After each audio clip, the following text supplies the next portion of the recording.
Hi guys, it's Joey, and today's video is going to be called Negativity, and it's actually a discussion on dealing with negativity rather than negativity itself. Different ways of looking at it, different ways of dealing with it, awareness of it, and how we can clear ourselves of it rather than perpetuating it. So this video comes off the back of the empathy video because I think this needs its own sort of addressing as well as that video, and there is no script, so if I waffle, I waffle, but you know, I have the very distinct feeling that this needs to come from my heart and from the realm of inspiration through my goddess, through spirit. So I'm going to do this off the cuff, as it were, and it's just going to be my thoughts and feelings on negativity, the spread of negativity, and how we need to redress the balance, basically. Now, negativity surrounds us all the time. We have our own inner negativities, our own inner critic, our own negative voice, our own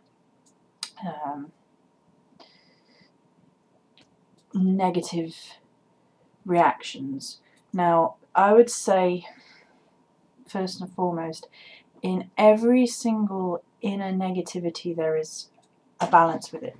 So, for example, some people would say anger is a negative emotion. Well, I would say it depends on the anger, what you're being angry to. It's a healthy emotion in a lot of circumstances, and anger, particularly justified anger, is a healthy, balanced and necessary emotion. Figuring out what is justified anger is more complicated and is a personal journey. Some people cannot do that. People are angry all the time. Some people have over angry reactions to any and every situation. Some people take offense to anything, and some people act out their anger in abusive ways, which is not balanced.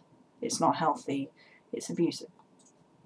However, you could say something along the lines of justifiable anger in situations which are detrimental to the person or society is healthy. So there was justified anger at certain points in history, such as, you know, women rebelling and wanting the vote, or people rebelling against the slave labour and things like that. That is justifiable anger at a situation, oppression, and that's justifiable. However, I think in modern day terms, a lot of anger is so unmerited, so unnecessary, that it just it's all the time, and it's just negative.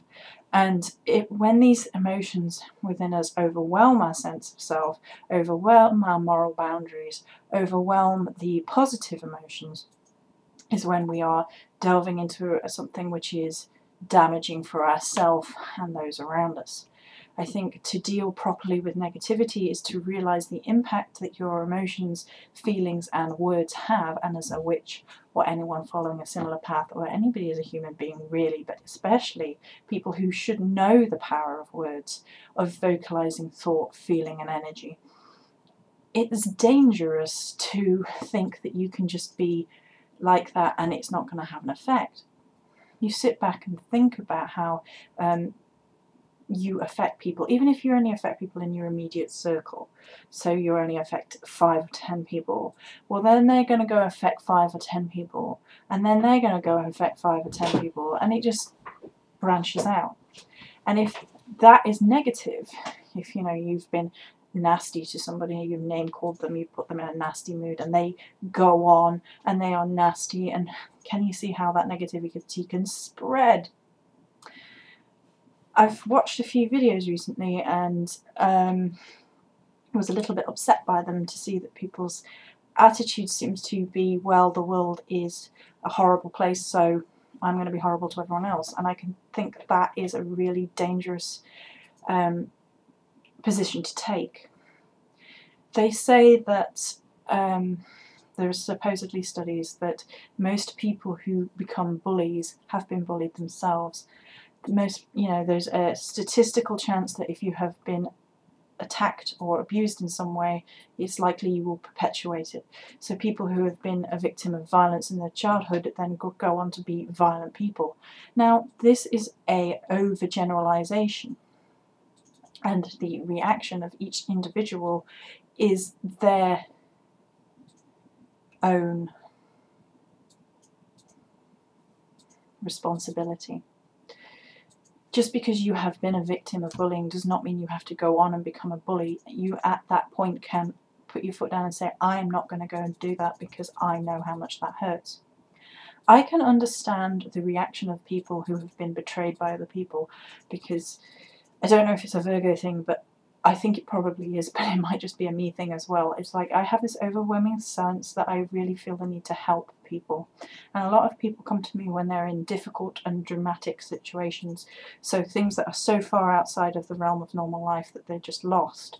And I've had people come to me quite a few times, whether it be family or friends, and they've been like, I'm stuck, I'm lost, and help. And I always have helped people who have come to me like this. And tend to do it in two ways. First, they focus on the very sort of logical, practical, matter-of-fact way, like what can we do, what steps can we take, how can we get you safe, how can we address the balance, how can we, what can we do? And then the second step is helping them through their emotions, what they're going through, how they're feeling, and making sure that, that those feelings aren't going to overwhelm them to the point where they're going to harm themselves. And I've done this a number of times. A number of people have come to me, and I will always help if I can. And that might sound a little bit like, I don't know, like, I'm such a good person. But that's not how I see it. How I see it is, if someone's in need truly and they need someone to talk to or someone to help, why would you disregard them? I went into that in the empathy video, so I don't need to go into how I feel about that again. However, just because the world is full of selfish and negative reactions to people doesn't mean that you have to perpetuate that. I have had, off the back of helping people, some pretty nasty slaps in the face, if you like. There was one girl who I'd known for a very long time who got herself into a situation and was distraught, and I helped her, and I gave her honest advice, and I helped her, and she said at the time I was her rock. After she got out of that situation, she dropped me and told me that she didn't want to be my friend anymore because she associated me with that negative situation and she didn't need that in her life anymore. So, at which point I was hurt and betrayed. Does that mean I would never help anybody else ever again? No, it doesn't. It means that I disassociated myself from the person who did it to me because I'm not a glutton for punishment. However, it doesn't mean that it's going to affect how I interact with other people, because if I allow it, the negativity spreads.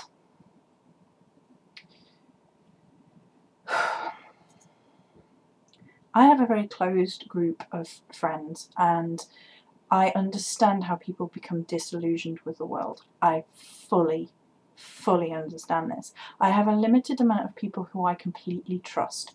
I have the gnome, I have my sister, I have a couple of friends through YouTube who I completely trust. I would say two, October and Brooke. No offense to anybody else, but those two are who I really trust. And then a handful of people I've known since childhood. And these are people who have proven themselves over and over and again to be trustworthy. And then there have been other people who've come and gone. Some have been just there at the time and then left, and some have done something and we've had arguments, or there's been a betrayal of trust somewhere, and then I've distanced myself from them. And I fully understand how people become disillusioned with the way the world is, because I fully understand this. I dislike the whole notion of a dog-eat-dog world. You have to step on people to get anywhere. I dislike it completely because I think it destroys human beings, it destroys community, it destroys communication and relationships. I think it just destroys people, and it's there in that way for a very specific way, which is people making money off the backs of other people. You know, there is so much infighting and sneakiness and nastiness going on, particularly when it's all tied into the realm of finance.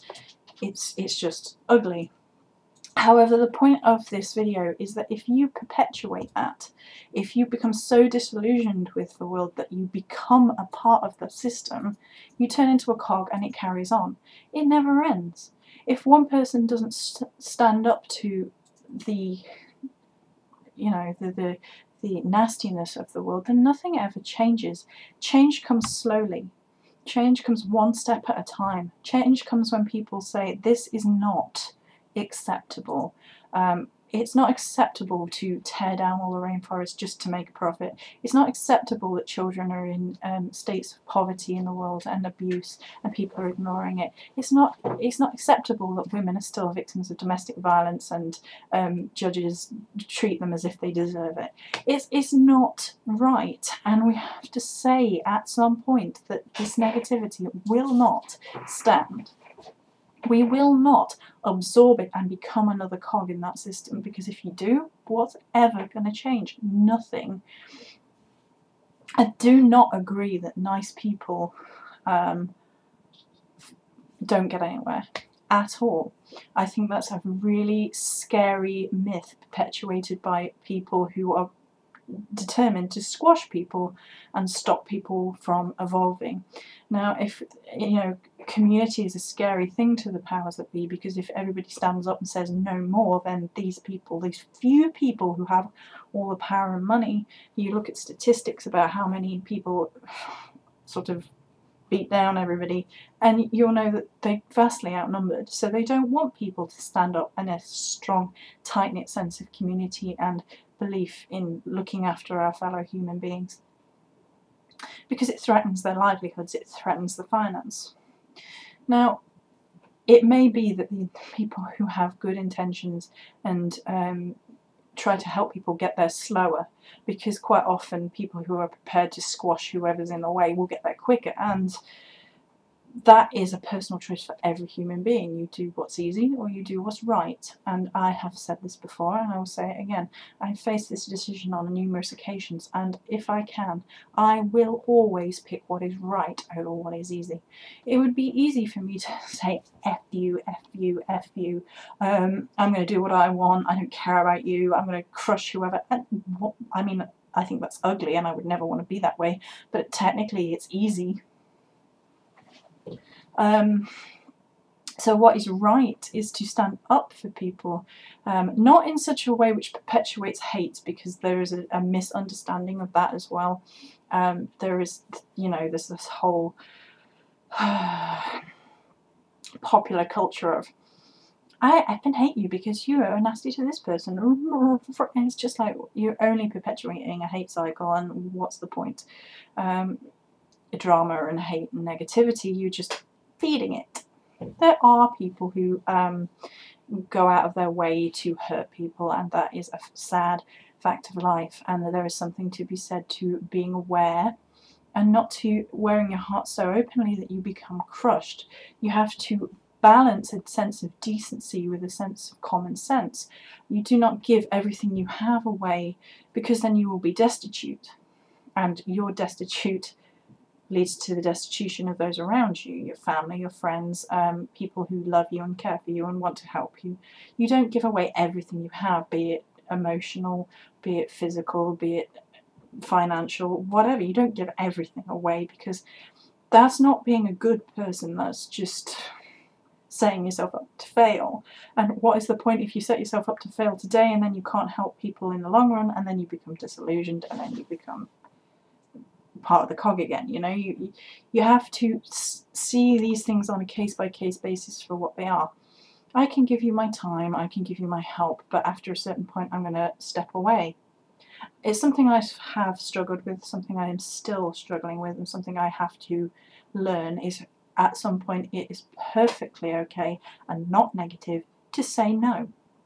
to say, I have helped you to the point where I can't help you any more than this. I said this in my empathy video, that there are people who drain energy off people and they are in permanent victim mode. These are the people that do not want help, they just want time, money and your energy, you know, that sort of thing. However, you have to go along your path and you have to govern yourself. You can't govern the world around you. You know, there is no point in that. You cannot make people to be better. You cannot make people do anything, and there will be negative people throughout the world, but you can govern, you can check, you can walk your path into the point where you're not harming anyone else on purpose. You know, some people might take offence at you just for you being you, and there is very little you can do about that unless you being you is you being loud, offensive and mouthy, in which case you can do something about that. You do not have to be on the offensive all the time. You do not have to attack people. That is, again, within the sphere of self-governance. You have to stop your own negativity.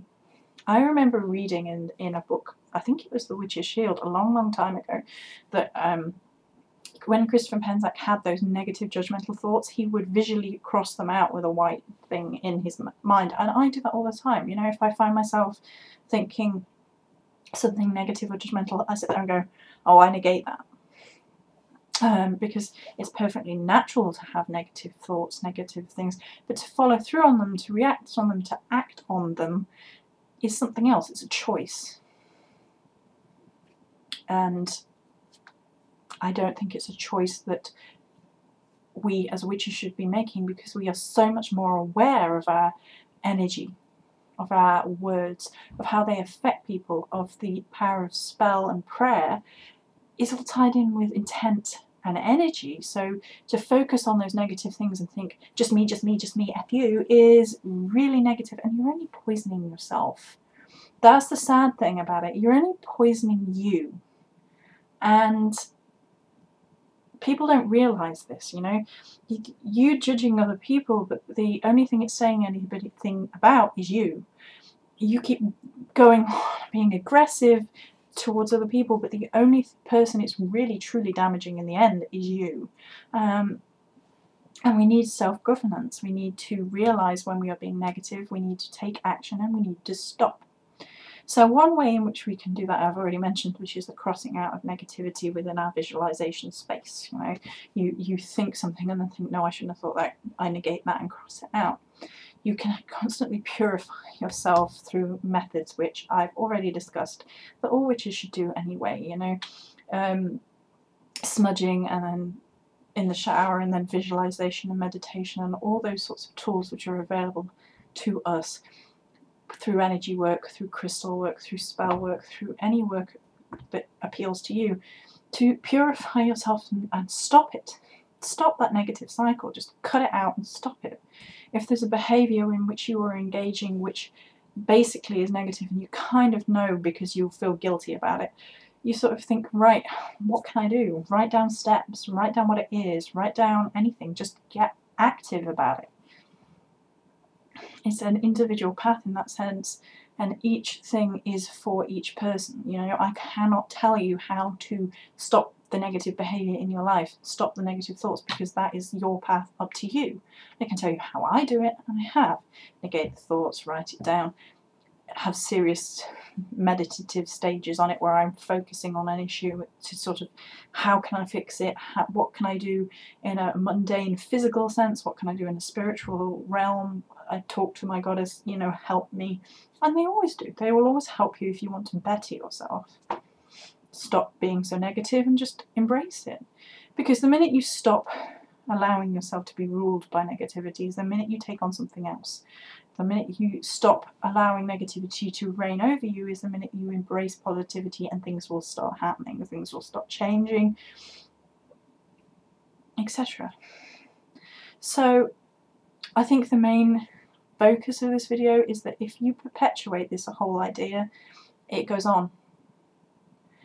Unless we stand up and say, you know what, this negativity is not necessary in my life, I'm not going to allow it to affect me, I'm not going to allow it to influence me, it's not going to make me this or that, I'm just going to be myself rather than aggressive.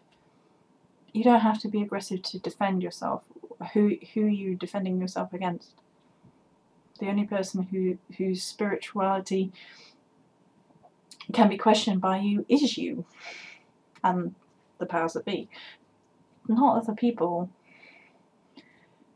Just try and find the inner balance and the inner peace, because inner peace. I ruined myself, Kung Fu Panda then. So just don't perpetuate that negativity cycle. Throw yourself off thinking about pandas.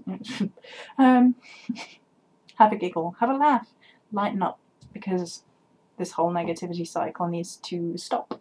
It really does. It doesn't help anybody, and you're only damaging yourself. So I'm going to stop there. I have things to do. I hope everybody had a lovely weekend. Elongated weekend, this in UK anyway, no matter how you chose to celebrate it. Many blessings.